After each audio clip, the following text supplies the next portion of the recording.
नमस्कार, मैं हूं सत्यपाल और आप देख रहे हैं CWB हिंदी न्यूज। शक संवत 1947 विक्रम संवत 2082 आज आषाढ़ मास के शुक्ल पक्ष की द्वितीय तिथि और दिन शुक्रवार है। तदनुसार अंग्रेजी तारीख 27 जून सन 2025। द्वितीय तिथि आज दोपहर पहले 11:20 तक रहेगी। सबसे पहले आज की सुर्खियां। हरियाणा में CET रजिस्ट्रेशन पोर्टल नहीं खुलेगा, CM सैनी ने इनकार किया, बोले सर्टिफिकेट के लिए टाइम देंगे। हाईकोर्ट पहुंच चुका है मामला। लाडो लक्ष्मी योजना को लेकर आई बड़ी खुशखबरी, CM सैनी ने बताया कब से मिलने लगेंगे 2100 रुपए। सरकारी नौकरी अपडेट, इंडियन एयरफोर्स में अग्निवीर वायु भर्ती का नोटिफिकेशन हुआ जारी, 11 जुलाई से शुरू होंगे आवेदन, 2500 वैकेंसी। हरियाणा कैबिनेट मीटिंग में इन फैसलों पर लगी मुहर, कर्मचारियों के लिए आई बड़ी खुशखबरी। हरियाणा ITI में दाखिलों का शेड्यूल जारी, 8 जुलाई तक जमा करवा सकेंगे फीस। हरियाणा में देवेंद्र कल्याण बने राज्य चुनाव आयुक्त, CS ने ऑर्डर जारी किए। देवेंद्र कल्याण विधानसभा स्पीकर हरविंदर कल्याण के भाई हैं। हरियाणा बोर्ड कंपार्टमेंट परीक्षा आज जारी होंगे एडमिट कार्ड, 65 सेंटर बनाए गए, 27,636 परीक्षार्थी देंगे एग्जाम, 27 उड़न दस्ते करेंगे चेकिंग। ब्राजील में ब्रिक्स समिट में शामिल नहीं होंगे शी जिनपिंग, वहां PM मोदी को स्टेट डिनर का न्योता, दावा, चीनी राष्ट्रपति इससे नाराज। अमिताभ बच्चन की आवाज वाली कॉलर ट्यून बंद, साइबर फ्रॉड से बचने के मैसेज से कॉल 40 सेकंड लेट कनेक्ट हो पा रही थी।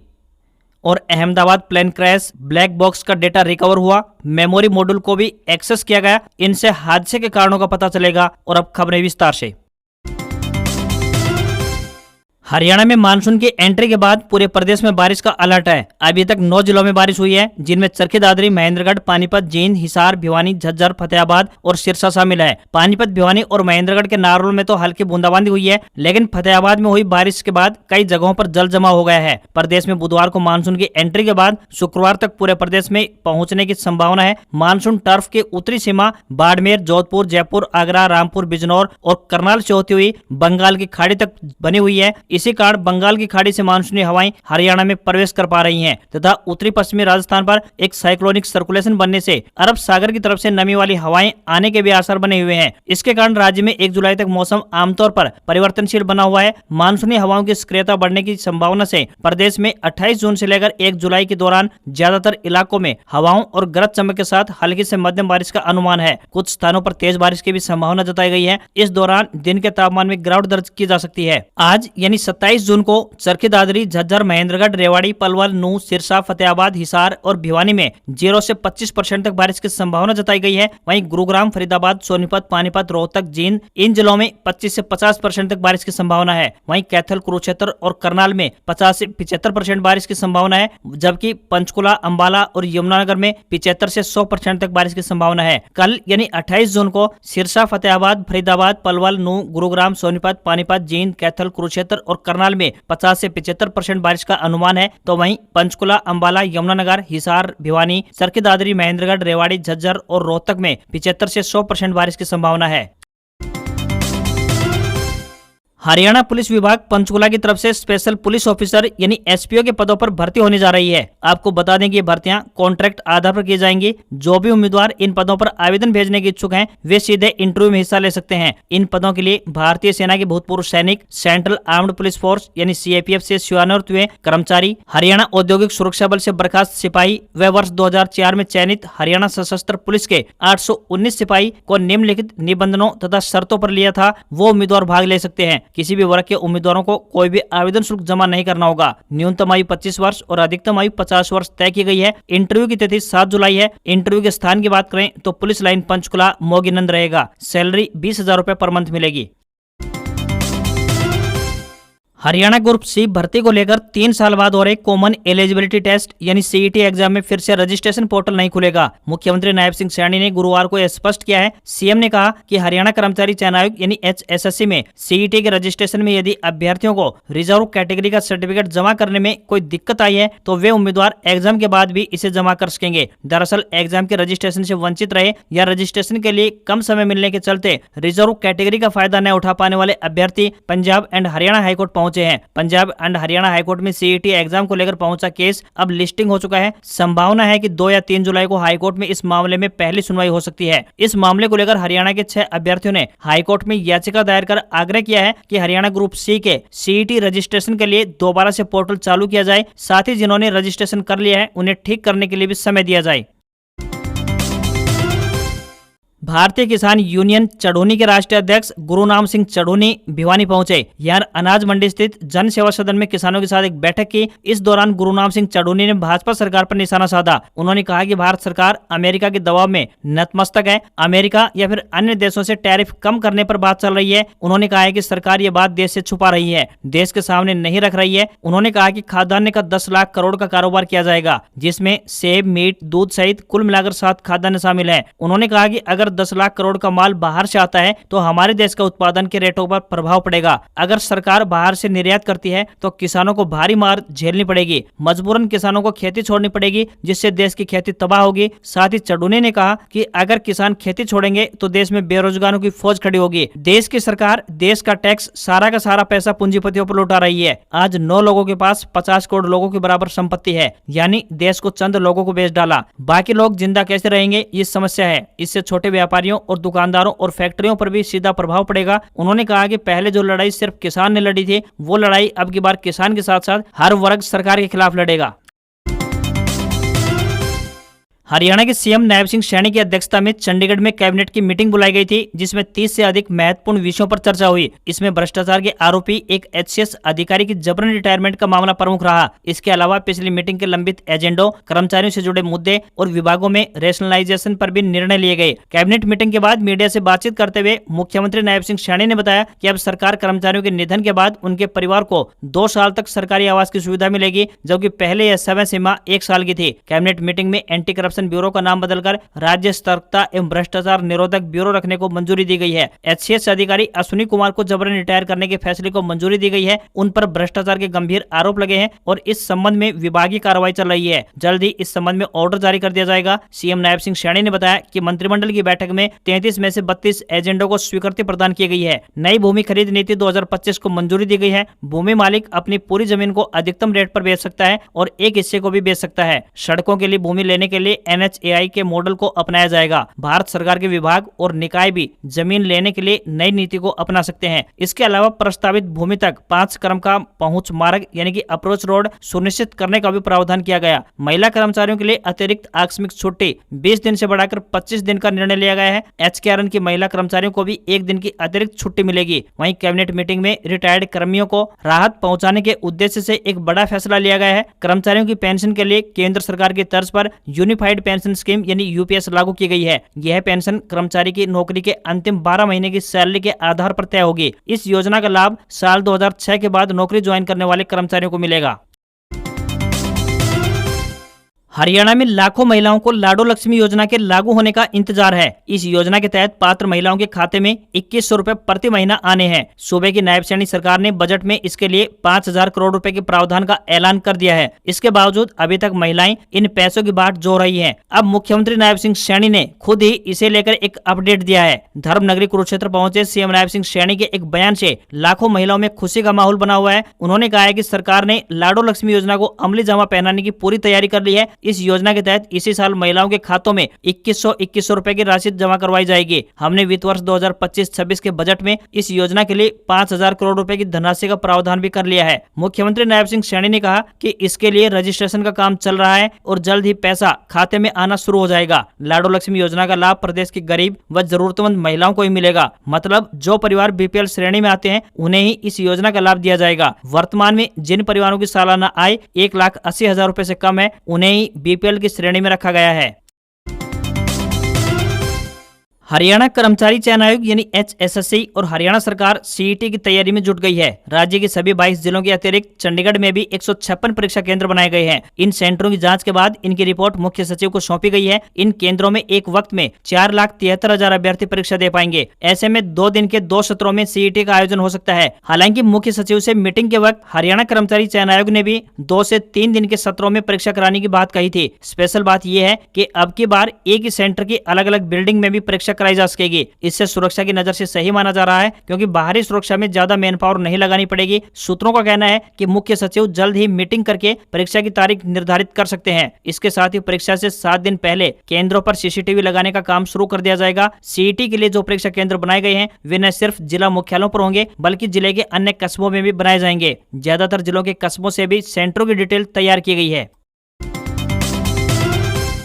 हरियाणा विद्यालय शिक्षा बोर्ड यानी HBSC बोर्ड ने कंपार्टमेंट परीक्षाओं की तैयारियां पूरी कर ली हैं। बोर्ड के अध्यक्ष प्रोफेसर डॉक्टर पवन कुमार ने बताया कि 27 जून से एडमिट कार्ड बोर्ड की वेबसाइट पर उपलब्ध होंगे। इस बार कुल मिलाकर 27,636 विद्यार्थी परीक्षा में बैठेंगे। सीनियर सेकेंडरी की एक दिवसीय परीक्षा 4 जुलाई को होगी। इसमें 16,842 विद्यार्थी शामिल होंगे। इनमें 10,403 छात्र और 6,439 छात्राएं शामिल हैं। वहीं सेकेंडरी की परीक्षाएं 5 से 14 जुलाई तक चलेंगी, जिसमें 10,794 परीक्षार्थी शामिल होंगे। इनमें 6,750 छात्र और 4,044 छात्राएं शामिल हैं। परीक्षा की सूचिता बनाए रखने के लिए बोर्ड ने 27 उड़न दस्तों का गठन किया है। प्रदेश भर में 65 परीक्षा केंद्र बनाए गए हैं। विद्यार्थियों को सलाह दी गई है कि वे अपना admit card A4 size paper पर रंगीन प्रिंट करवाएं और उस पर वही फोटो लगाएं जो उन्होंने फॉर्म भरते समय अपलोड की थी। परीक्षार्थियों को परीक्षा शुरू होने से 30 मिनट पहले केंद्र पर पहुंचना होगा। प्रवेश पत्र और मूल ID कार्ड के बिना किसी को परीक्षा में बैठने नहीं दिया जाएगा। परीक्षा केंद्रों में मोबाइल और कैलकुलेटर जैसे इलेक्ट्रॉनिक उपकरण ले जाने पर पूर्ण रूप से प्रतिबंध रहेगा।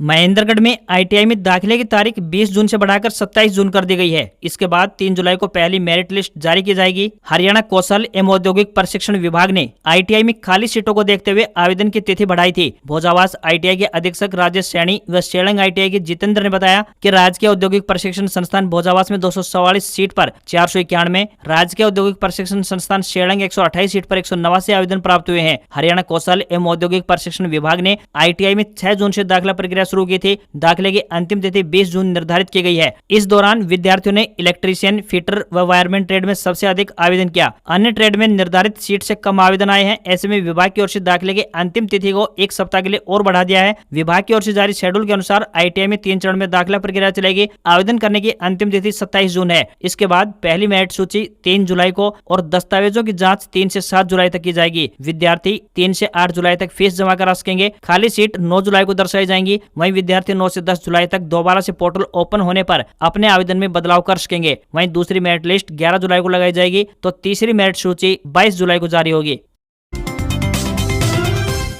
इंडियन एयरफोर्स में अग्निवीर वायु भर्ती के लिए नोटिफिकेशन जारी किया गया है। इस भर्ती के लिए आवेदन की शुरुआत 11 जुलाई से होगी। उम्मीदवार ऑफिशियल वेबसाइट अग्निपथवायु.cdsc.in पर जाकर आवेदन कर सकेंगे। इस भर्ती के लिए परीक्षा की तारीख 25 सितंबर 2025 तय की गई है। अग्निवीर वायु का कार्यकाल 4 साल का है। यह भर्ती अविवाहित महिला और पुरुषों के लिए होगी। इंटरमीडिएट यानी 12वीं गणित, भौतिकी और अंग्रेजी में मिनिमम 50% नंबरों के साथ या मिनिमम 50% अंकों के साथ mechanical, electrical, electronics, automobile, computer science, instrumental technology या IT में इंजीनियरिंग का 3 वर्षीय डिप्लोमा होना चाहिए या किसी भी मान्यता प्राप्त बोर्ड से भौतिकी और गणित के साथ 2 साल का वोकेशनल कोर्स जिसमें कुल मिलाकर 50% अंक और अंग्रेजी में 50% अंक होने चाहिए। एज 17.5 साल से 21 साल के बीच होनी चाहिए। आयु 1 जनवरी 2005 से 1 जनवरी 2008 के बीच होनी चाहिए। सैलरी पहले साल 30,000 रुपए, दूसरे साल 33,000 रुपए, तीसरे साल 36,500 और चौथे साल 40,000 रुपए मिलेगी। लास्ट डेट 31 जुलाई है।